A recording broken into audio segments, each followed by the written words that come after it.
मंडळी, ही मिठाई पाहून तुम्हाला तर असंच वाटत असेल ना की ही मिठाई मार्केटमधून आणली असेल, तर बिलकुल नाही. ही मिठाई मी बनवलेली आहे घरीच, आणि तेही फक्त 2 साहित्यापासून.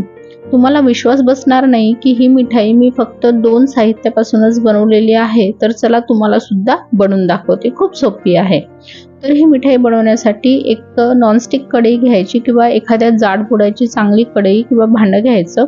त्यामध्ये दूध घालायचं आहे. तर 1 लिटर एवढं हे मी दूध घेतलं आहे. आमच्याकडे दूधवाले काका येतात त्यांच्याकडून घेते मी. तुमच्याकडे पिशवीचं वगैरे दूध तुम्ही यूज करू शकता.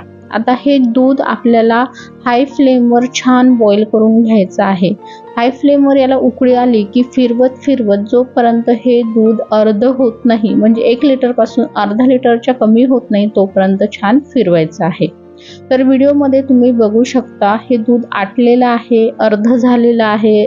1 लिटरपासून अर्धा लिटरच्या कमी नक्कीच झालेलं आहे. आणि हे दूध जेव्हा आपण आटवतो तेव्हा हे साईडला लागतं कढईच्या, ते सुद्धा काढत जायचं, त्याने दूध वेस्ट होत नाही.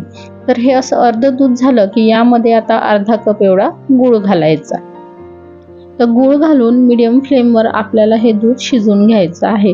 तर गूळ घातल्यानंतर सतत फिरवत आपल्याला हे दूध शिजवून घ्यायचं आहे. जसं हे दूध आपण शिजवू तसं हे दूध करडल होईल, म्हणजे हे दूध फाटेल. गुळामुळे दूध फाटतं आणि हे थिकनेस याचा वाढत जाईल. इथे तुम्ही बघू शकता गूळ घातल्यानंतर 3-4 मिनिटं मी सतत फिरवत याला शिजवून घेत आहे मीडियम फ्लेमवर. आणि दूध कसं घट्ट झालेलं आहे, आणि सोबत तुम्हाला व्हिडिओमध्ये दिसत असेल की हे कर्डल व्हायला सुद्धा सुरुवात झालेली आहे.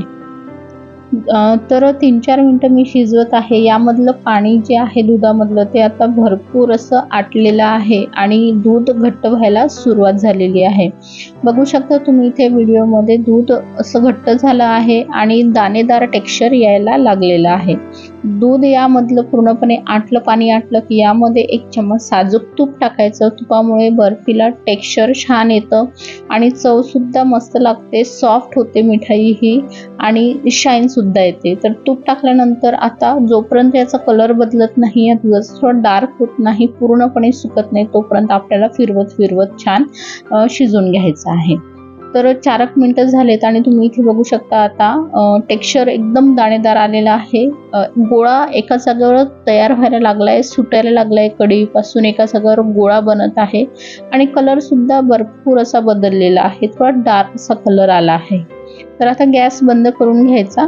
मिठाईसाठी मिक्सचर आपला रेडी झाला आहे. मिठाई सेट करण्यासाठी एक डब्बा, प्लेट, ताट कशामध्येही तुम्ही ही मिठाई सेट करू शकता. त्यावर बटर पेपर लावून घ्यायचं आणि त्याला तुपाने किंवा तेलाने छान असं ब्रश करून घ्यायचं. बटर पेपर नसेल तर साध्या प्लेटला, ताटाला, डब्याला तूप लावून घ्यायचं.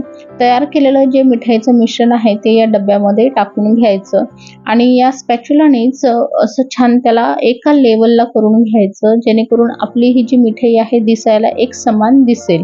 स्पॅच्युलाने किंवा मग दुसरा चम्मच वापरून किंवा वाटीने वगैरे दाबून तुम्ही याला प्रेस करून एका लेवलने प्लेन करून घेऊ शकता.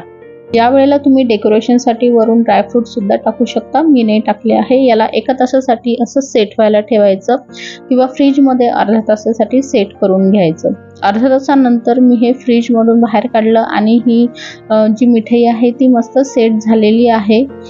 पेपर बाजूला काढून घ्यायचा अशा प्रकारे आणि चाकूनी आपल्या आवडत्या आकारामध्ये याला कट करून घ्यायचं. कापताना सुद्धा एकदम इझिली कापते, जास्त कडक सुद्धा होत नाही, एकदम दाणेदार आणि थोडी सॉफ्ट पण होते ही मिठाई. व्हिडिओमध्ये तुम्ही बघू शकता.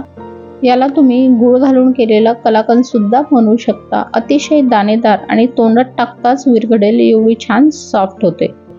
तर मग आता मार्केटमधून मिठाई विकत न आणता घरीच फक्त अर्ध्या तासात आणि 2 साहित्यामध्ये ही अतिशय दाणेदार अशी ही मिठाई बनवून बघा आणि व्हिडिओ आवडला असेल तर लाईक आणि शेअर करा.